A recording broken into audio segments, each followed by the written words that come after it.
So this is problem number 42 from the section 6.2 homework, and in this problem we are working on determining whether or not two given functions are inverses of each other, and the way we prove that is by using composite functions. In particular, on this first slide I'm going to do the composite that says f of g of x.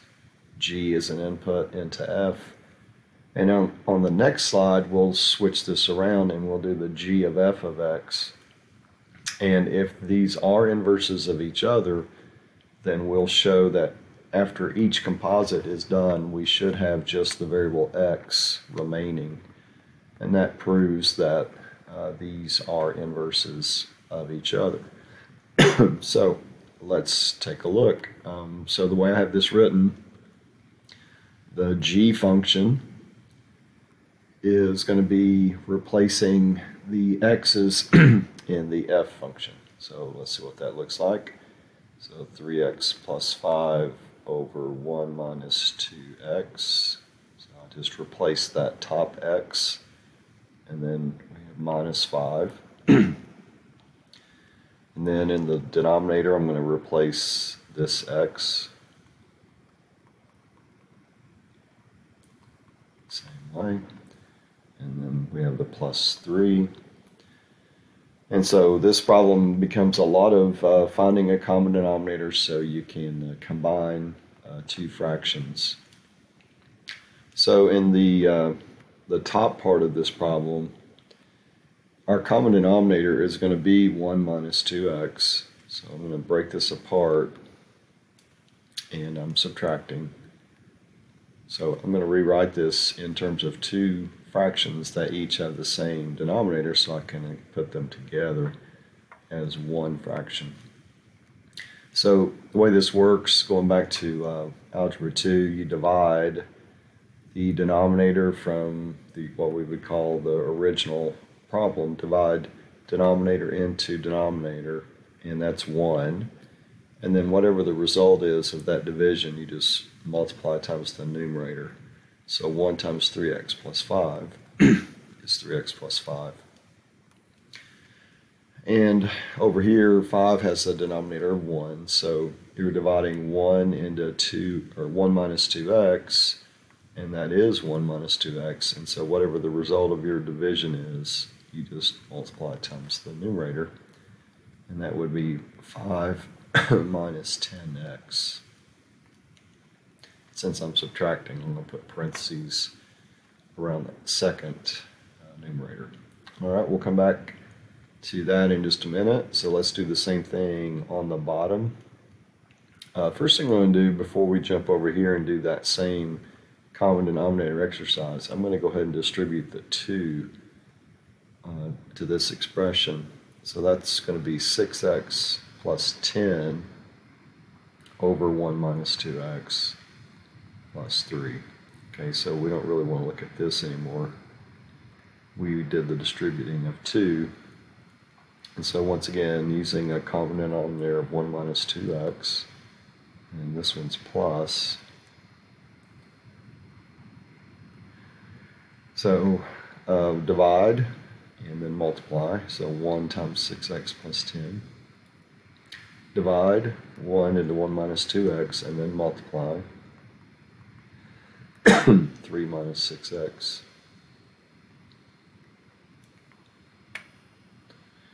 Okay, and then you can kind of see how it's setting up.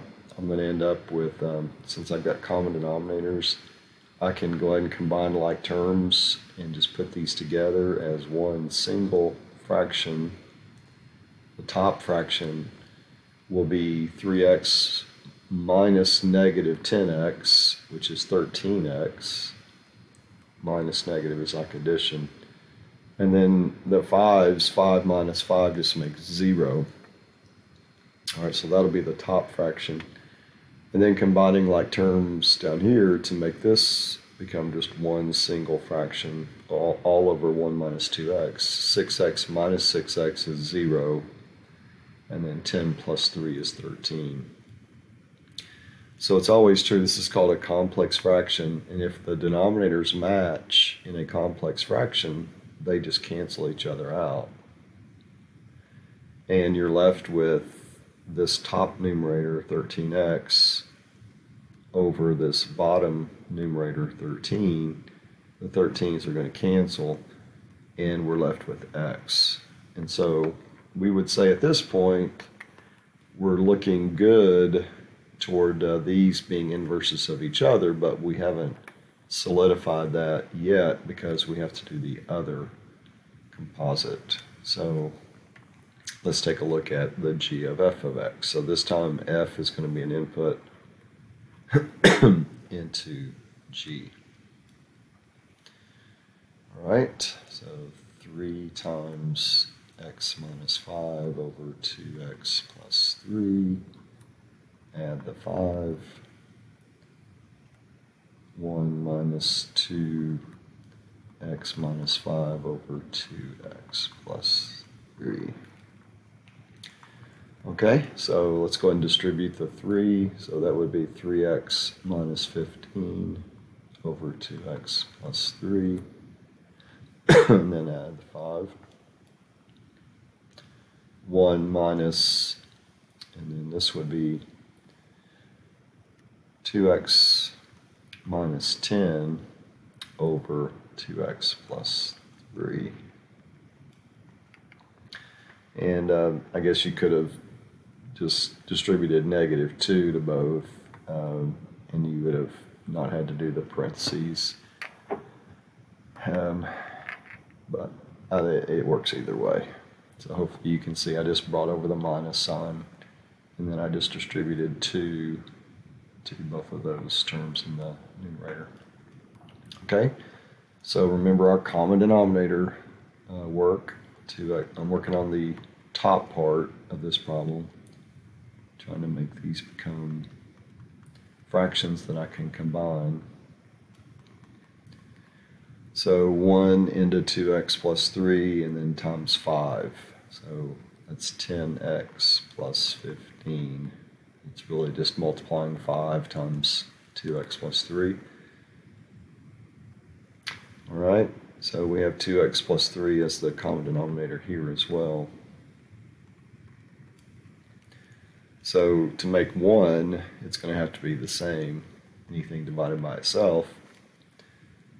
And that should be minus. Sorry. And so this is just going to stay the same, 2x minus 10. Okay, combining like terms in the numerator, all over 2x plus 3, so 3x plus 10x is 13x. Negative 15 plus 15 is 0. 2x minus 2x is 0. 3 minus negative 10 is 13. 2x plus 3. The denominators from each fraction match, so they cancel. And the 13s cancel, and we're left with x. So since we got x in both cases, we have proven that the functions f and g are inverses of each other. Okay, and I hope that helps with this problem. If you have any other questions, let me know.